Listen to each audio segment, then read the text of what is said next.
projects failed, the legislature decided, well, we don't have enough money to share with municipalities, so we'll take back the mandates, but you won't get any money anymore. Right. But the growth management stuff's still on the books, and most municipalities comply with Okay. All right. On the air. it. Here we go, so let's pledge, and then we will get started.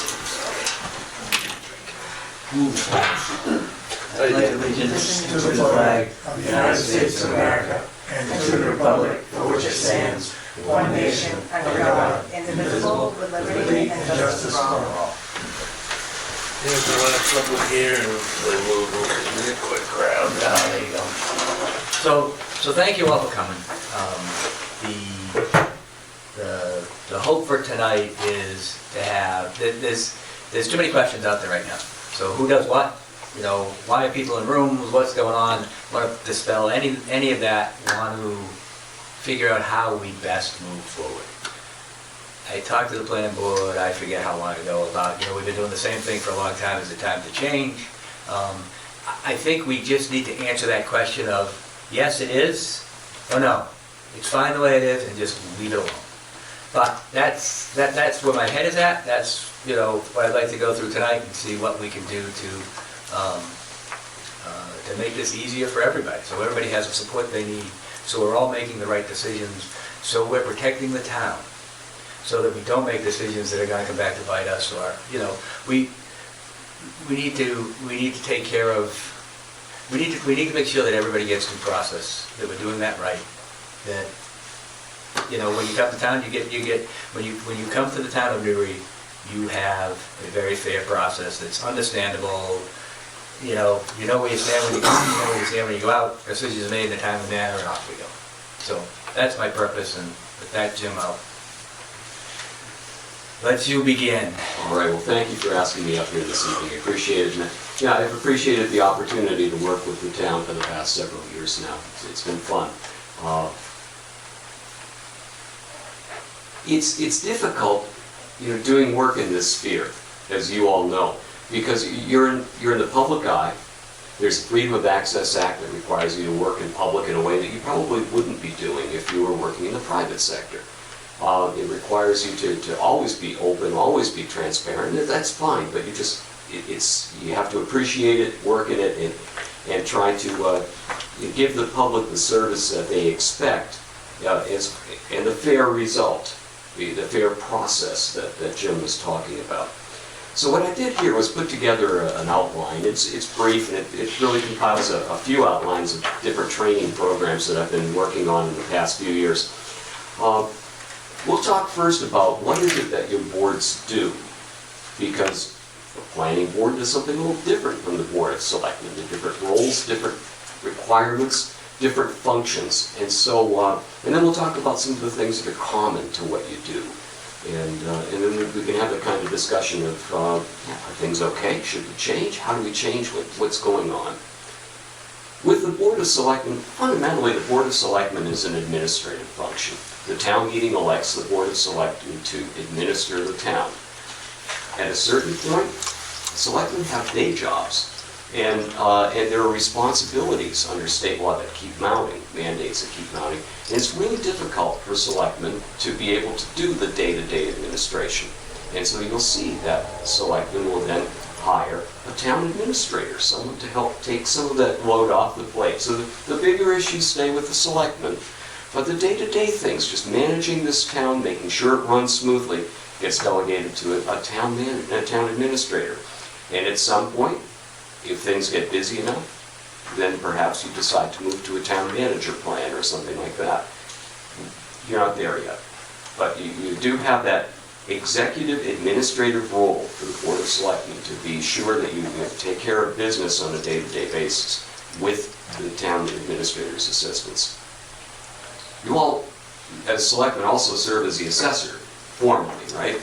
I mean, you have an assessor's agent because you need someone with the training and the background to come in and help and work, especially on commercial properties, because houses is one thing, but businesses golf courses, mountains. These are all different businesses, and it's hard to value. So you have an assessor's agent, an expert to help you on a contract basis to work with you on that. So assessment is something that's one of your functions. Overseers of the board, people need general assistance benefits, they'll come in and apply, and you hold those hearings in executive session privately and make those decisions. You're also employers. You run a business. It's public business, but if you run a business, you're employers. You have a personnel policy that's been adopted. And so you're responsible for the hiring, firing, discipline of public employees with the assistance of the town administrator, working through a step-by-step disciplinary process. You directly appoint the administrator, the code enforcement officer, the town clerk, who may or not be the same person, wearing many hats. But these are all things that you do as part of your work as elected town officials. You also get to appoint board members. So members of the board, the planning board are appointed by the board of selectmen. Members of the board of appeals, which I guess doesn't meet all that often these days, are appointed by your board. There are, I think, there are 8 municipalities where planning boards and boards of appeals are elected. Cringe. Not a great idea. I think the appointment is a much better opportunity. But the selectmen then may remove board members for cause after notice and hearing if there are some issues that directly reflect upon and affect their function as public servants. So in addition to the day-to-day administration, the employment, you're also a licensing agent. So if somebody, do you have any liquor licenses? Yeah. You got a few. I think you get away without any of this Yeah. now. And so, Should have marijuana licenses. yeah, we're Coming up. working on that Yeah. piece. I know Brandon's been pretty busy working with you on that. With regard to licensing, it's a 2-part test. If it's an on-premise license, then you have to make sure they're in compliance with local zoning, so they come here for a hearing for you to make the recommendation, and then the state issues the permit. And of course, you can work on the revocations and all of that too. And then there's a legislative component to what you do. If there's an ordinance that needs to be adopted, like the marijuana ordinance that you've been working with, or amendments need to be made to any ordinances, you can conduct some of the public input, get those drafts going, and then funnel that to the town meeting, along with the budget and all the other items that you have to do to put on the town meeting warrant for the annual and special town meetings. And there are even certain things that you can do exclusively under state law. So if you want to put no parking signs up, you can regulate parking along public roads and on public property. And if you want an exercise in frustration, you can adopt a cable TV ordinance. I'm not trying to enforce them. You can regulate everything but what people are concerned about. Can I have just a couple of channels and can I pay less? I mean, you don't get to regulate those under cable TV, unfortunately. So those are just real broad ideas, concepts, categories of the things that selectmen do, and I'm sure there are like a million other small things that come up that aren't necessarily in law, but you wind up having to do in order to maybe maintain public property, sure that all works. Hey, Ken.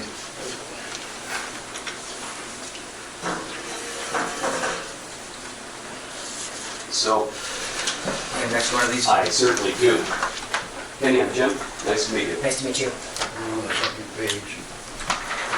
We're on page 2. We've been talking about we're talking about the duties of the Board of Selectmen and the duties of the Planning Board.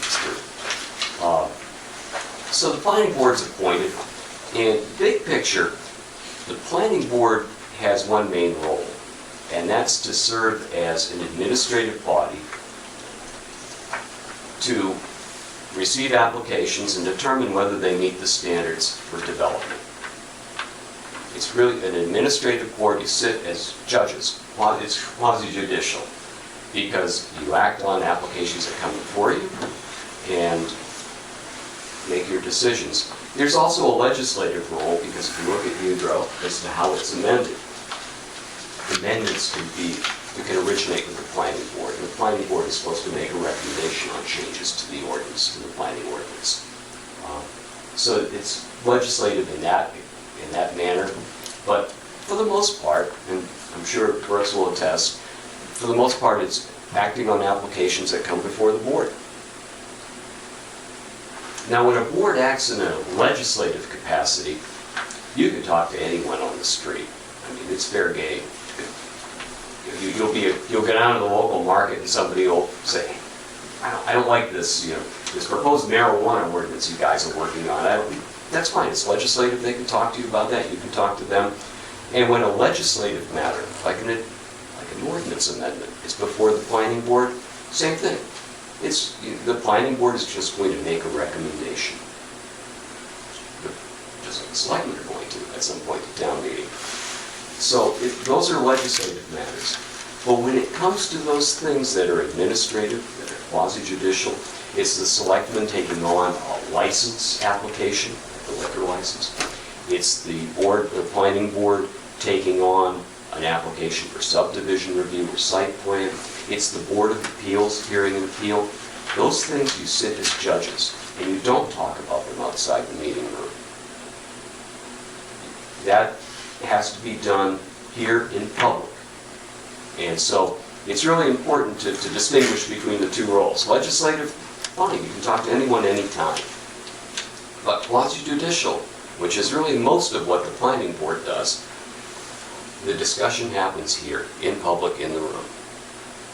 And the reason for that is that the planning board has to be fair, has to be impartial, and has to make its decision based upon what's presented to it, and whether that application presented to it meets the requirements of the ordinance. That's the test. Just like when the liquor license application comes up, you're looking at the 4 items that are available under state law. Does this meet the requirements? Yes? No. That's basically it. So, that's the big picture and the big distinction. The selectmen are more of a legislative body, and when you're in just day-to-day administration, when you're dealing with licensing, you sit as judges. When you're dealing with permits, you sit as judges. The planning board, that's the bulk of their work. And also the bulk of work for the Board of Appeals, which is hearing appeals and variance applications. So, what is it the planning board actually has for subject matter? That's what we talk about on page 2. The UDRO is an interesting mix. Sometimes it frustrates me, but that's okay, I get over it. Because it mixes subdivision and site plan together, and it applies the subdivision standards to most development that comes in front of you. But basically, what the planning board has in front of it is if someone wants to take a piece of property and divide it into 3 or more lots or build 3 or more dwelling units within any 5-year period, subdivision review. And so you go through the 20 subdivision standards, and you look to see if the performance standards are met, whether it addresses all of those issues. And you planning board members have been through it. Site plan is similar. You have something of the sort of site plan in here, because you can have a big development on one lot, and it's going to have the same stormwater and solid waste and traffic and pedestrian access easement issues. All those issues are going to be the same for that big box development on a single lot, or very similar to the 20 lots that are residential on another. You still have to get there and back. You still have to have a public access. You still have to have roads. You still have to have them built and maintained. You still have to have make sure that you have water, public water. You take care of stormwater runoff. All these things have to be done. And so that's why you have the site plan and many of the same criteria and performance standards.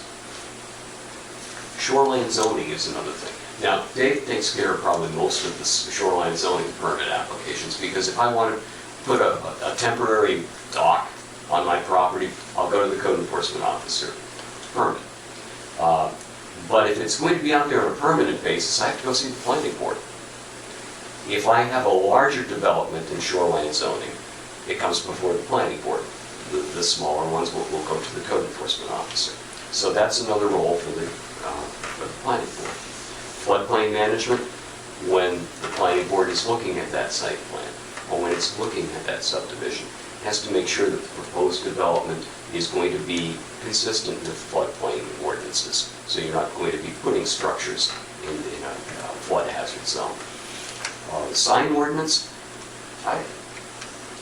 You might want to look at this one again. The permits are issued by the code enforcement officer, but allegedly it's administered by the board of selectmen or the planning board for projects under their review. I'm not quite sure how that works, and maybe Dave can fill me in. Well, hopefully if you say you got a wall mat coming in, the planning board asks them about the sign. After, Up at Gambino's Pizza's been here for 100 years and they want a new sign, they just come to me. Okay. So when that Walmart's reviewed by the planning board will see the signage and then approve the signage. Do you then issue the permit at the end? Okay, so that's how that works together. Just want to make sure I understand. Same with the floodplain also. Okay, so they consider it, make sure everything looks good. If there's a permit needed, you've got it. All right. So this is, these are some of the things that you find that the planning board working on. I did a training session for Maine Municipal Association. I worked there for a bunch of years, and then I've been doing some training sessions with their legal staff for planning boards and boards of appeals. So what I did was take a look at some of that and shorten it a little as far as planning board procedure. What are the things that you worry about? And so Becky and Brooks have been through this drill before, and Kenny will be through it soon enough. What do you do when someone comes before you with an application? Well, you want to make sure that you're okay, that the board is all right. I went to conflict counsel for the town of Somerville, and they, for the Board of Appeals. Their Board of Appeals had not met in 8 years. No one knew who was a member anymore. I mean, so you want to make sure that everybody is current, because that happens, that they're at least 18 years old, residents stay. We may be in that situation, right? Yeah, yep, yep, Yeah, I don't know when the last time my Board of Appeals met. Well, before me. Amy had told me about that, so that's why I'm mentioning it. You may be needing to appoint a new board at some point when someone comes in with the variance or the appeal. Okay. Would it make sense to make it mandatory that they meet like once a year or something, just, I don't know. Yeah, best case scenario is it's a former planning board member, so they understand the process, but. Even then, though, it's kind of a different subject matter. Yeah, we have, right now, Rick Nelson's on the Board of Appeals, Okay. as well as Bruce Pierce. That's it. We were supposed to have one more. Okay. We still are. Well, we did in that particular instance, with the planning board did appoint a new board, and I came in an hour early and did a training session so that at least all get on the same page as how you approach it. But, so there's just some basic things you just want to think about, how our forms, do we have everything together? We'll talk about that a little bit better, because I think a little bit later, because I think forms would be a big help here. And then bylaws, you have them, which is good. There are a lot of boards that don't know whether they have bylaws, because people change and you never know. But you have bylaws, that's a good thing. Just make sure that everyone's up to snuff. Maybe once a year do a check-in, make sure no one's term has elapsed or whatever. I do check that. Okay, well, I'm glad. Yeah. And then the chair, just at the beginning, make sure there's a quorum. And this 5-member board, so 3's the majority, that's a quorum. There's no state law for planning boards like there is for boards of appeals. There's a Board of Appeals statute that says you can have 3, 5, or 7, you can have 2 alternates, this is how you work. There's nothing like that for planning boards, and yet there's no planning board ordinance in Newry.pt1. Well, we do. Yeah, we do. There's a bylaw, We have an ordinance. there's an ordinance, it's not Yeah. posted on your website. There it is. We just went over it. We reviewed it and we updated it, and it's being amended. It's right there, right next to you.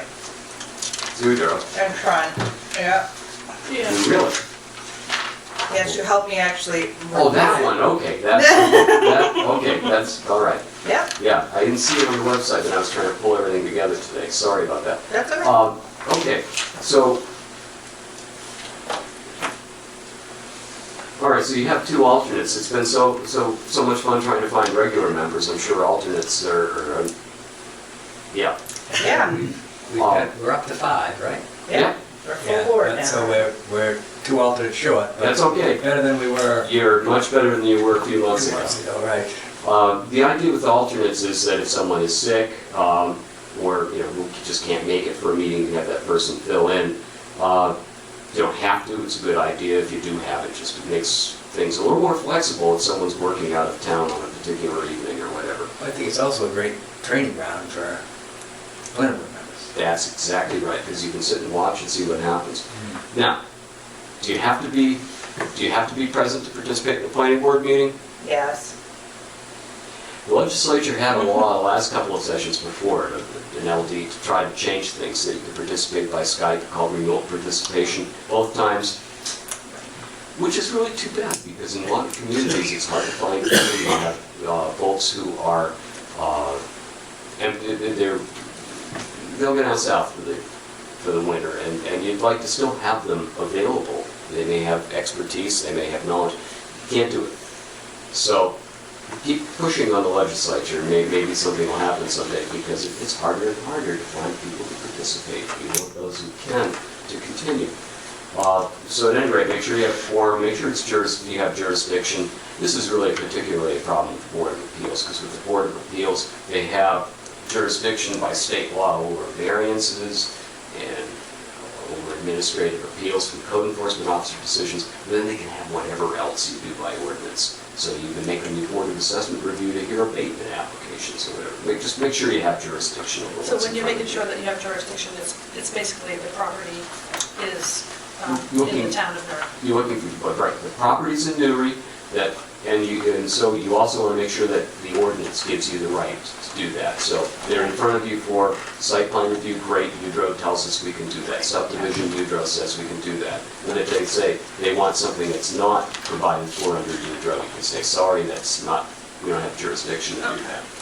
They come to you for a variance, sorry, we're on board. Okay. But your point is what we call standing. Does the party have right title or interest? Because They you own don't, the property, yeah, you don't lease want, it, or, right, you don't issue permits in the abstract. right. What if I had this property, could I get it? No. You have to have some connection to the property. It could be a deed and you own it. It could be a lease and you rent it. Or it could be that you have an option to buy, or you might have a purchase and sale agreement that's contingent upon you getting the permits. So they give you 60 days to come in town and get them, or whatever period of time. So standing, you need that right out of the gate, and they just want to make sure that they have something that's in your file to show that they have some connection to that property. Timeliness, you want to make sure, some towns will say you get preliminary subdivision approval and then you come in for final, and that's the way state law is set up. You don't have to do it that way, but sketch plan, preliminary, and final, you have a period of time between each stage. There's a maximum period of time between you. Just make sure that everything is on time. You filed it, notice has been given properly, get a copy of the notice that was given. And notice has to be posted in the newspaper of general circulation. And notice has to be given to abutters when an application is filed. Notice has to be given to abutters in front of a public hearing. And so who sends those notices for the planning board right now? So is it notices just for the public hearing, or what are you talking about? Okay, if I file an application for subdivision, Yeah. then a notice has to be issued to all abutters. An application has been filed and is available at town hall to review. That's The one. applicant pays for, Right. The applicant will send out the notice that they've submitted a application, Okay. but they get the addresses from us. Okay. You want to make sure that you keep a copy of that notice in the file and a copy of all the addresses it goes to, so that that's part of the record. But it- like for just a regular application, that doesn't have to go in the paper, only in the newspaper, that's just a public hearing. Well, under state law, if it's a subdivision, then you're going to have, you should be getting the posted notice, the published notice, and then posted a copy in the town hall, and should be sending notice to abutters. I believe the butters notices is sent by whoever the planning board picks. Right, but when we do a subdivision, isn't that the only notice that goes out, is the notice to abutters? And then a public hearing notice. This is a public hearing. Right, but so for a subdivision application, it's not posted in the town office. Well, I guess the agenda is, so it'd be on the agenda. Right, but no, we But it usually wouldn't be in get, the newspaper. No, we don't. Under Udro, in scheduling public hearings under this ordinance, the planning board shall publish notice of the hearing at least 7 days in advance of the hearing in a newspaper of general circulation in the area at least 2 times, and shall post notice in at least 2 conspicuous public places at least 7 days in advance of the hearing, and then at least 10 days in advance of the hearing notified by mail all abutters. Yeah, we look at that as public And then I hearing, believe. not necessarily just the application. Okay, well, okay, so well, for public hearing, there are requirements, that's all I'm saying, make sure that we follow those. Yeah. But whose job is it to do that? To make I sure? believe in the planning board's ordinance or bylaws, the planning board secretary is supposed to send out the communications. But I don't know if that's how it's happened. Okay, have we had a subdivision, have we had anything with a public hearing in front of the planning board in a while? Yeah, Oh, yeah. Probably the fall line condominium yeah, and Sunday River. right. And I think when a public hearing society, doesn't the chair notify you and then you post it in the paper? It's not how the bylaws of the old planning board. That's how, ordinance reads. yeah, that's how I, yes, and the problem that I initially saw was there's no way to get it in the local paper for a 7-day notice prior to a public hearing because the paper comes out on Thursday and they do their public hearings on Wednesdays, so they can't turn it around in 2 weeks.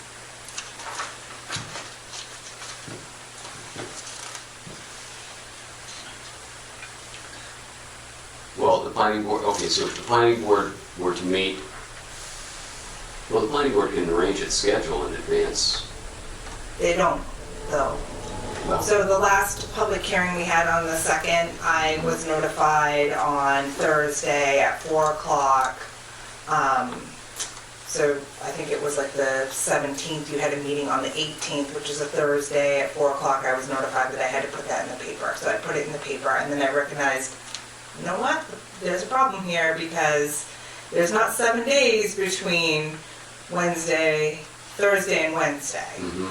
So we've been doing that forever, and I posted it in 2 conspicuous places, and we did all of that part, Right. put it on the website, but we definitely have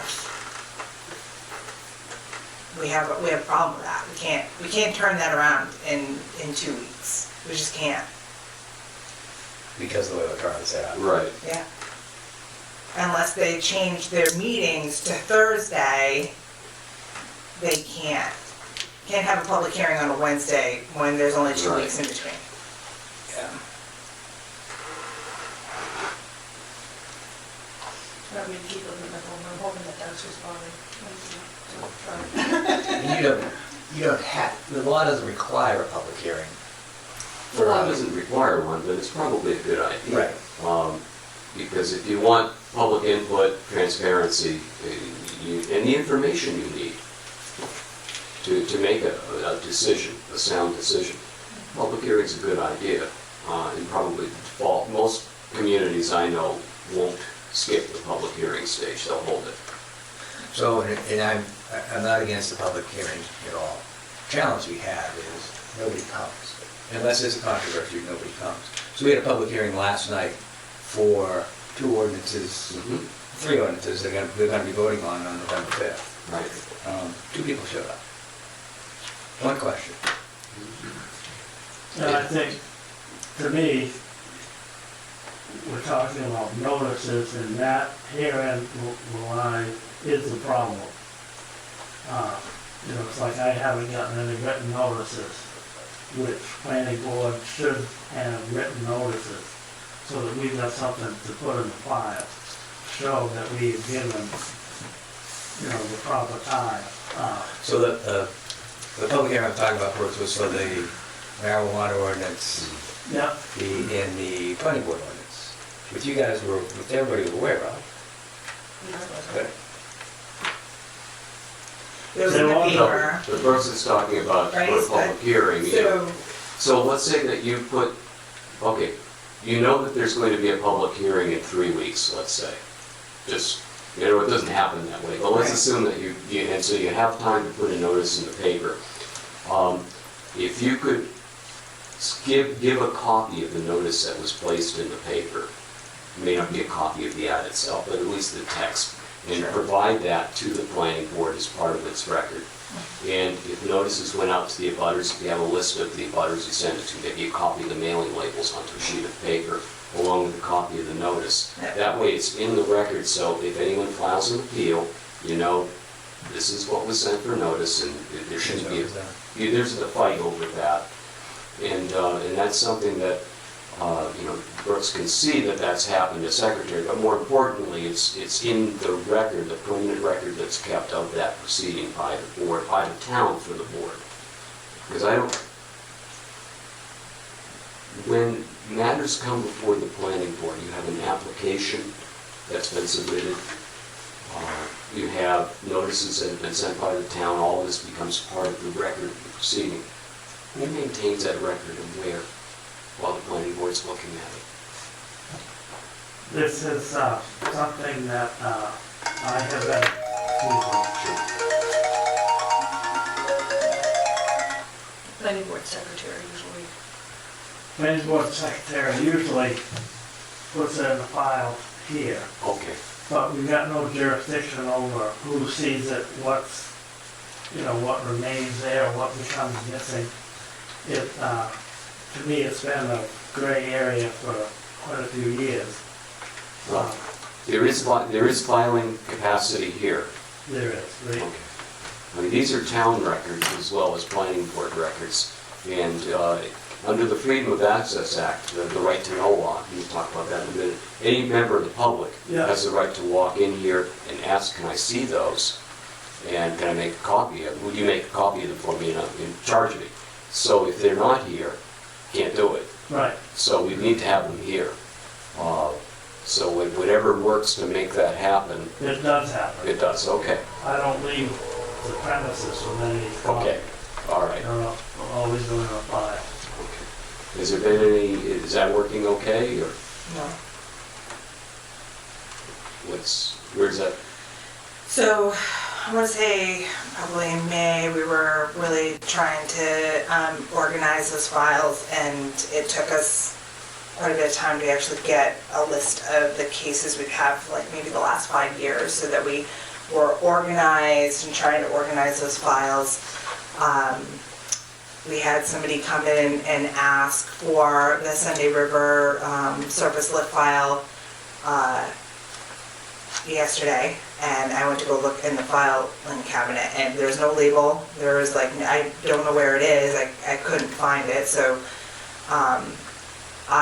what they were asking for was a copy of what Brendan had brought in, which was kind of just a really easy outline of the findings of facts and like the votes on each one. And I had a copy of They that. didn't So include the votes or anything. It was, because I'm working on that. right, but like it was just like a draft. Yeah. So it was, you know, just that paperwork. So I was able to give that to them, but no, like, and we really were trying to kind of get into a system, and there needs to be a process in place, a box or something where these, the paperwork after a planning board meeting is gonna be, and then we can start filing, and that was totally, we were working towards that goal. And we just, we're not there right now. With the turnover in staff, we have to, it's on the list, but we are not there, and it really is a lack of communication between the planning board chair and the town office. So would you prefer that, like, the filing cabinets are in your office where they're more secure? There's so they no can't get- way you're gonna put those in my office. Well, I then think that they we should have a box that's a be in a 2x5. place that should be secure. I really do. No, doors aren't coming, we don't, Where we're are the code enforcement officers' files right in his In his office. office. in your office? If they're locked, nobody can get into them anyway without the key. Yeah. Well, basically, yeah. the planning board is here at night meeting. You make a decision, there are going to be materials that were received, there are going to be forms, files, whatever, here to be put away somewhere. Where can they be put away that will be secure but That's- overnight, and then they can be placed in the right place in the morning by somebody maybe. I'm not trying to tell you how to do it, I'm just trying to think out loud. Yeah, I mean, if you had like you said, a box or something, Yeah. that's just a to be filed. To be filed box, You guys that's file really, it. that would be fine, that's You not, guys file it. You but actually file it. the system there is, I don't really understand it. We do have a list of your case files for like maybe the last 4 or 5 years since Doug took over the planning board. He had a list, and he did finally get those to us the end of May.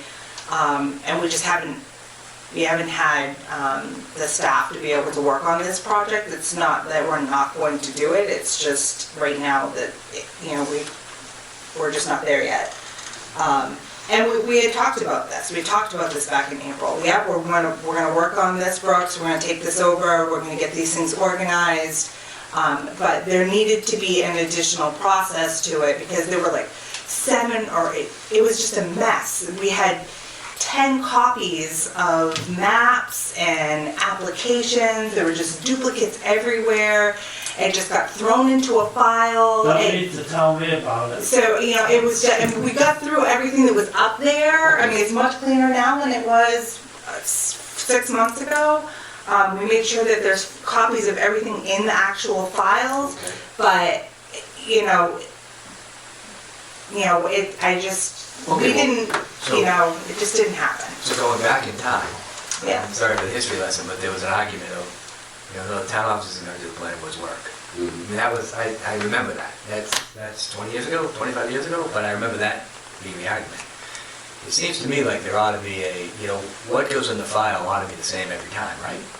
So can we create a checklist that says there is a application, blank, a blank, a blank, you know, the planning board fills out the checklist and says it's all right here. And if the town office is willing, the town office picks it up and says, okay, you know, wait a minute, it says there's a map, I don't see the map. You know, so you know what's missing, and then every file you look at is consistent. In the finding of facts, I generally list everything that's been submitted.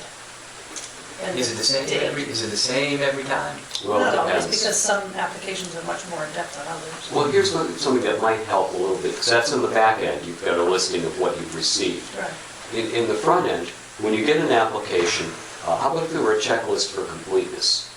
Because, Well, we do, do you have a completeness checklist? right, because you just look at the application and. Right, and do we make sure have, everything do we have the application form, do we have a deed, or? is- Right, Right, because it's interest we listed on have. the application what you need.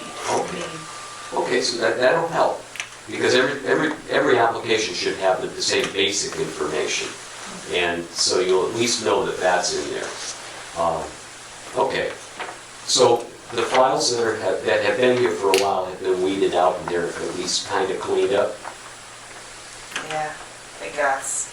What's done I is think, I done. think the problem for us is, we're not entirely sure what was supposed to be in those files, but if there were 4 or 5 copies, we made sure at least one of those copies was in the file. So, yeah, without some assistance from the planning board, you're asking. Well, that's it. You're asking staff members and administration to take on, I don't want to throw anything away, I'm terrible about throwing things away myself, so I would rather stuff the folder with everything and then some than, I think sometimes what might have been duplicates were revisions, because a lot of no, times. we were definitely checking that map had the same date, does this map have the same date, A is lot of it times the the same map will have vision? a date, and then in little letters it'll say revised on the Yep, new date. we were making sure that the revisions, if there was a different map, we never threw anything away, everything went down into the vault. How do you know it's final? You know, I mean, if there's revisions, how do you know if you have revision 3, but there's a revision 4, how do you know? Well, on the finding of facts, I list, Revision 4 final, or whatever it is? right, like, well, that would be the last one, because it lists. I mean, we certainly it lists haven't- all the meeting dates and what was submitted during the meeting dates. I think he's very thorough. Yeah, we have not, I want to say that we have not gone through the files to the point where we found the findings of facts, because they're not, I mean, it's not, each file is not organized. It's not like the findings of facts is in the front, and then you have all the subsidiary information following that. Okay, So- so if you were to prospectively say, from here on out, We'll have a checklist at the beginning for completeness. You know, the application comes in, we have the checklist for completeness. It'll show what's been submitted. All the other materials that are submitted will be left in a to-be filed box at the end of the planning board meeting, and that's the kicker. Somebody's responsibility is to put those in, add those to the file. This is what we got last night. This is what it is. And if there's a decision, then a decision goes at the end, and then the file is closed and move on to the next one.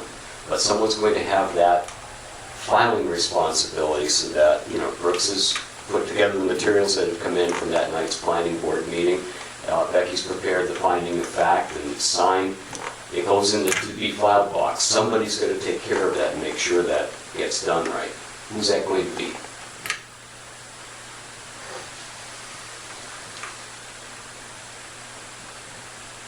And then Larry, Shirley, and Mo all come in and rifle through the files, so that anything. Nobody in my time, I've been here for almost 4 years, we've only had 2, maybe 3 people asked to review a file, and I was with them Yeah, when they did You could it. certainly ask that they look at the So, counter, I don't- that they open it up on the counter while you're Yeah. looking to make sure. No, I was in here You with just wanna put it- Paul when it's one done, you day. wanna put it Yeah, you also want to make sure that town records don't go home with someone either. Right. Yeah. Is there a value in storing them electronically? Does that thing scan? Yeah. Not big, huge maps, but it scans. Okay, so let's pretend we have the equipment to do that. Is there a value to keep this stuff electronic? Sure does make it easier to search for them. But it's Especially easier if you have For a someone getting left out. consistent way of naming You your know, files. what if it isn't available at a meeting? What if someone who, you know, you're talking about property rights, agreements, you need a paper copy that's on the lock and key, that's a town office and not left up to a volunteer board who changes every 5 years. It's like, I have no experience in file maintenance. You know, that should, once the record is generated by the planning board, that should be town property under town jurisdiction. So that's the argument we've been having forever on what you just said, you know. You're not gonna file it, you're not gonna file it, I don't mean you personally, but you can't expect a volunteer to come in here and file something. You know, so you expect the professional staff to file it for you. That makes sense to me. The question though, I think is, you know, to back stuff up, to create some redundancy, to be able to go get stuff. And the world has changed, you know, I electronic can stuff see can that, be, but- electronic stuff can be, you know, can be secure. You also would know who's in it, who's out of it, you know what I mean? You can password protect it. Well, you could have the paper copy, scan everything, the paper copy's still available, but Sure, right. then you have everything online. Those people who want to use a computer can use it, those who want to use paper copies can use it. But somewhere you've got the holy grail. you know. Well, I understand what you mean. I'm more of a paper guy, but that's reflecting my age. And It is, I mean, you know, so much stuff is changing that this, Brandon was up here, you know, at the planning board meeting, and he's on his computer most of the time. Right. Everything's, you know, It's right that's the way there. that generation is growing you just up. click through it. Yep, and I get it, I'm just not there. But I think it would be a great idea to take the paper, at least back it up on electronically so it's available. And So you know, when it gets rifled and it's, you know, and then if you're missing the copy of it, you print it from the electronic copy, you put it back in the file, and you got complete files. It's work, though. We just added some work. I mean, we've added some hours. Someone's going to file it initially, someone's going to scan it. Someone's going to have to do that. And we, you know, we maybe need to get different copy machine in order to scan documents the size we need to. So, and please don't take it as I'm saying do this. That's not what I mean, but it's something we should consider. You know, what would the cost of that be? What would the value of the benefit be? I guess it's cost benefit stuff, right? And on the plans, an engineer prepares 2-foot by 3-foot plans, that's what you usually get. Guess what? Those are done on CAD machines. They've got computer copies. Just ask them to submit a flash drive with a computer, the copy of that on there. Right. And you add it to your file. You don't have to scan You it. don't have to do it, right? I mean, that could be a piece that we ask them for. When your engineer prints it out, have them. We need all this electronically, as well as paper, we need electronic copy. Yeah. It says that in our ordinance now. Does it? Do we ever ask? Not that I'm aware of. No further ahead of ourselves than we think we are.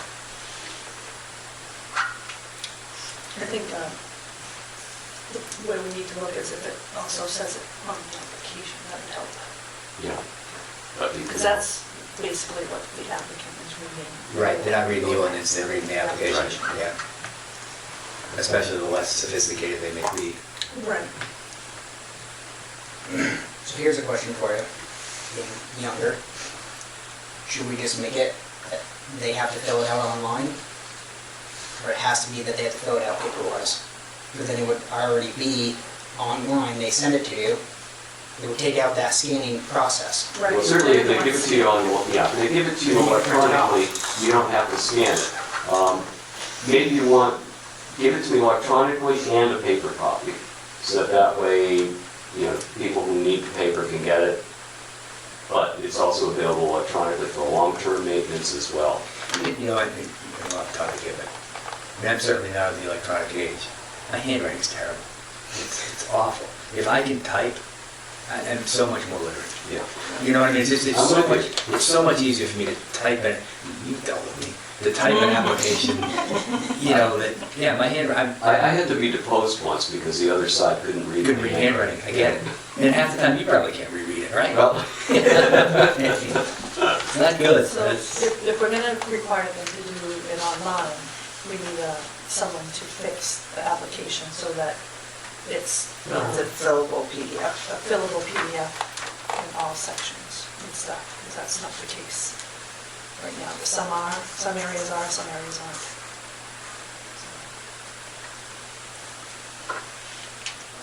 The other thing that happens with applications is, you know, I just filled out a grant application, and when you would get to the end of it, it would tell you what was missing. Now, I don't know what that's gonna cost us to get to, but, you Yeah, know, that would be nice. so you go through this and, you know, you're missing the. Required field, not- Required field, yes, that's the asterisk in the red box. right. But there's a town, there must be a town doing that, the software is probably out there, correct? I mean, someone's doing it. Just about every merchant site has it, so. Yeah, Yeah. right. Somebody wouldn't have to scan then. you know. Correct. Right. Yeah, correct. Saving on that end. Yeah, yeah. I'd rather not see the town be the one responsible for printing out an applicant's paper copy. You can have them submit a paper copy along with that. And that's, when I do the Rock Row filings for Westbrook, that's what I have to do. Now, Portland does everything totally electronically.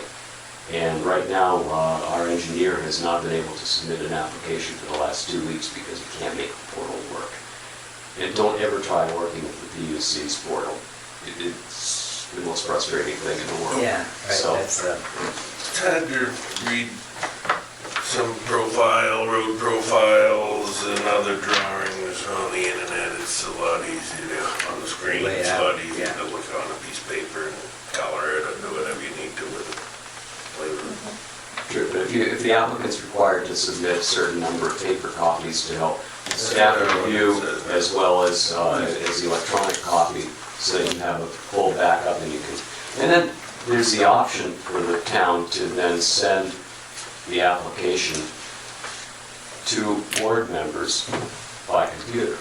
Right, prior to the meeting. You can get an email that way. So many because- days before the meeting so that you can review things. Right, because in a lot of towns,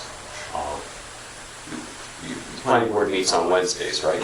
So in a lot of towns, the weekend before, let's say Friday, they'll send it out. My wife's on the Board of Appeals in Portland, and she gets her package on Saturday for Thursday's meeting. And that way she has the weekend to take a look at it. And it's like that for most planning boards and boards of appeals. So you see it. Now, you can get it electronically in some communities. South Portland gives their planning board members an iPad, and they send it out electronically. And there's nothing illegal, immoral, or fattening about getting your package by email. It isn't a two-way communication, it's not a meeting. There's even a provision in state law that authorizes the one-way communication as an exception to the freedom of access law requirements. You don't want to hold meetings by Right. computer You don't or want by to- telephone or at the local cafe outside of the public meeting. Well, you can, Doug could get on on the email trail for all of you, just say, hey, can we rearrange the agenda for Thursday night's meeting? It's procedural. It has nothing to do with the substance. No one's prejudiced. You can have Amy say, here's the package for next Thursday's meeting or next Wednesday's meeting, here you go. That's all fine. That's what we want to use email for, to make it easier to hold public meetings and for you to get the information you need. Or you could at the same time, you could send it electronically to those who appreciate that or like that. And you can send it, paper by mail so that courts can get it. That's fine. You can work that out. But having it available electronically in the first place at least helps you. So that's a possibility. And maybe by bumping into that, well, let's just go back a little bit because I don't think we've finished up our thoughts on notice. So Jim submits an application for a subdivision, and a notice has to go in the newspaper. Who tells Amy to put a notice in the paper? How does that happen? Does Doug tell Amy we're going to hold a public hearing? Usually it's part of the application, and it's up to the applicant to notify of the notice. Let me go back a step further. I'm Jim, and I'm going to file an application to build a condominium on the side of the mountain. It's never been done before. And I'm going to come in here, and who do I file my application with? Planning board the night of the meeting. Right. So the way that we are currently doing it, the first planning board, you can correct me guys if I'm wrong, but you come, so you say I want to go before the planning board, you get put on the agenda. Yep. Company ABC comes in, hi, I'm Jim from Company ABC, I would like to submit my application.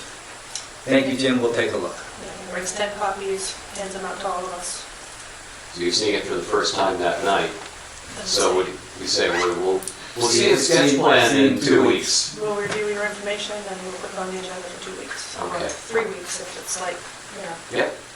twice a month. Oftentimes we'll take time to go through it and look for obvious things that are maybe missing or we might need. Would it be more efficient and better use of your time as a planning board member to have that application come into town hall?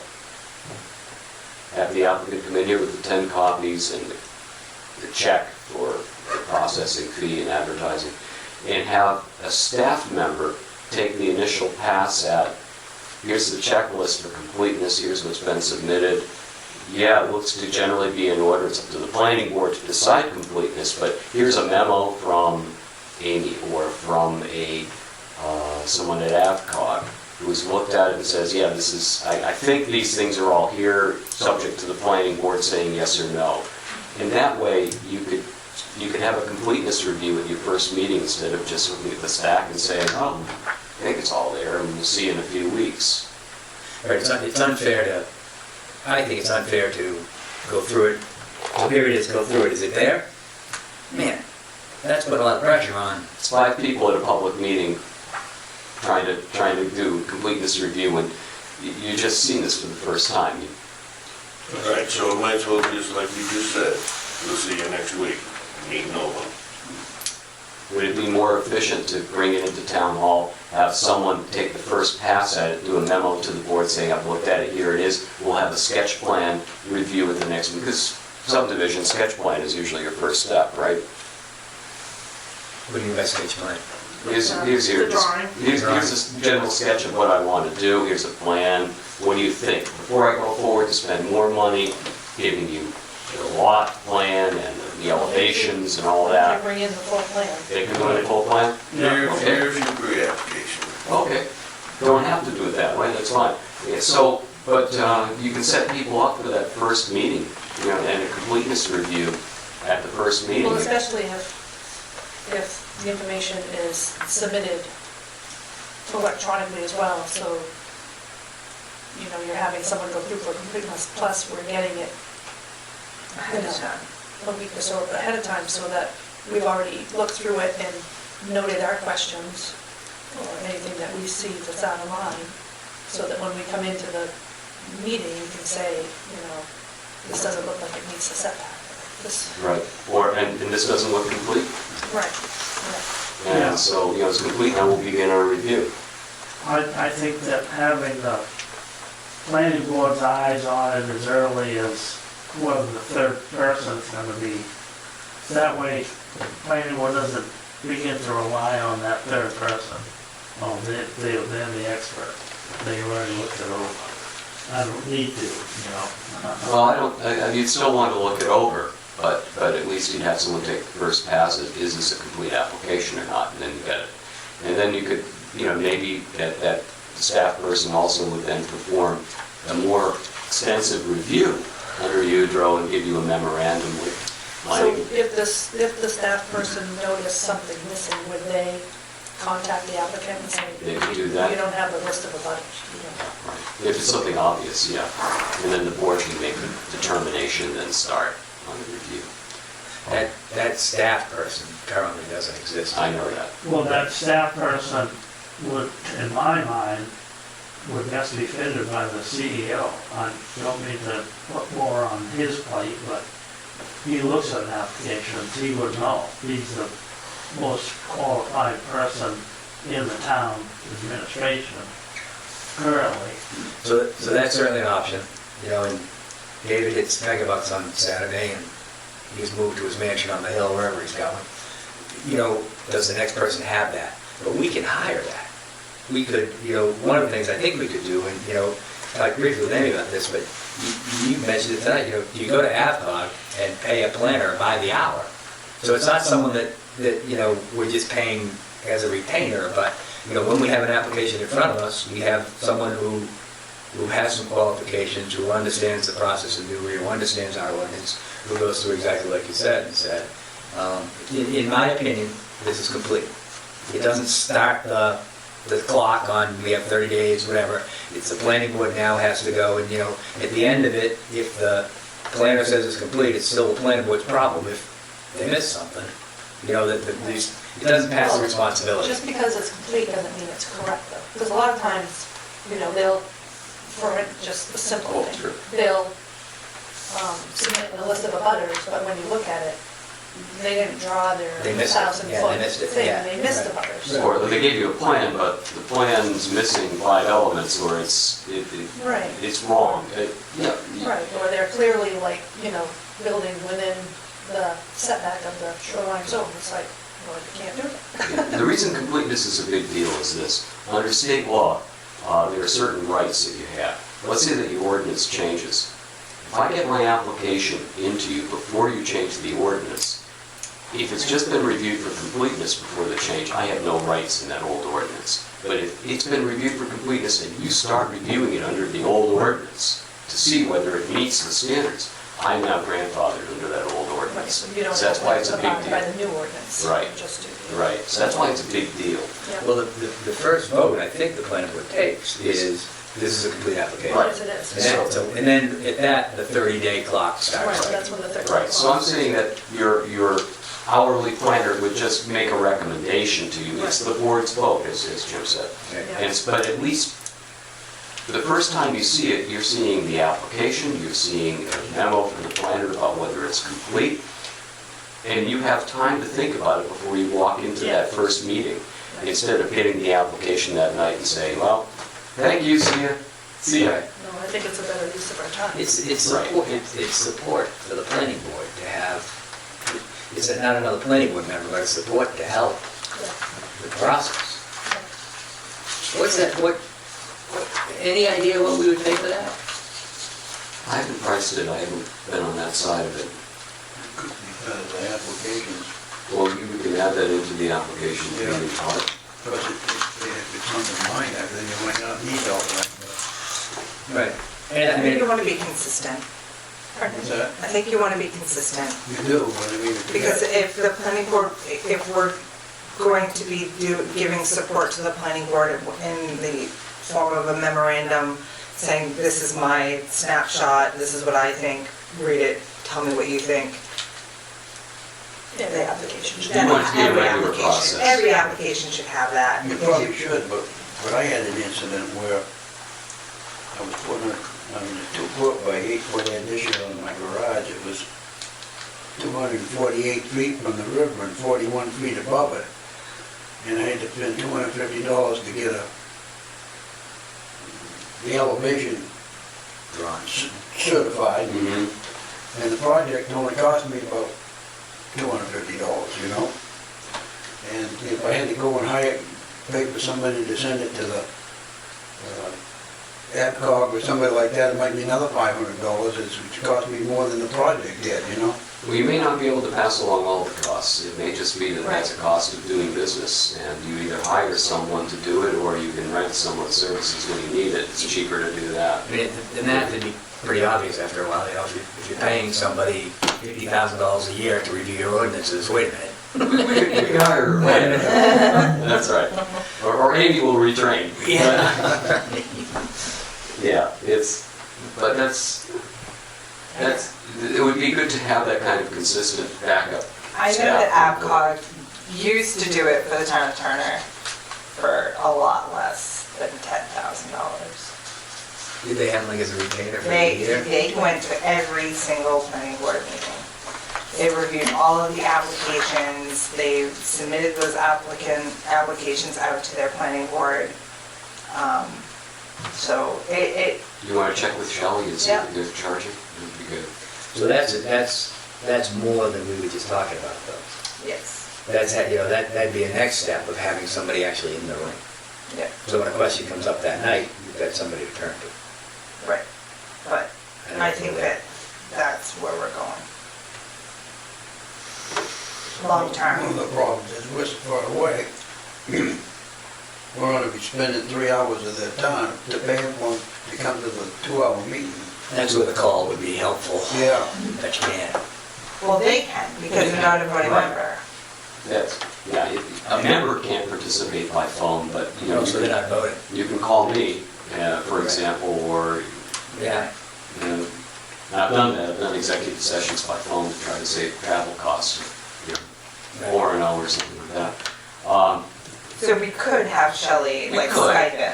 You could have Shelley I'll Skype. tell you, the additional cost to the town is going to be upgrading our internet so you can Skype. You can't Skype on our internet because it's just so slow. Is there faster service available? Absolutely, we got Concord coming right to the building Oh, okay. to the tune of $200 a month. So, that's I mean, where we're at. there's a bunch of pieces to all of Yeah, this. absolutely, but I don't think that, I want to say that Turner was only paying $3,000 or $4,000 for that service a year. So, But they only met once a month, you meet twice, that's different, and they did go, physically go, so. let's see what the cost is, and that's something for the selectmen to consider, and the planning board to see. But I think generally what we're talking about is maybe making things more efficient by maybe professionalizing things a little more to support the planning board, so that you can spend your time doing what is important, which is, you know, looking at those applications and judging the credibility of the applicants before you, and making the tough decisions under the ordinance. So, At the end of the day, it fits the ordinance or it doesn't. yeah, and as you said, it either fits the ordinance or doesn't. You want applicants to feel that they're being fairly treated, that they aren't being made to go, you know, too long,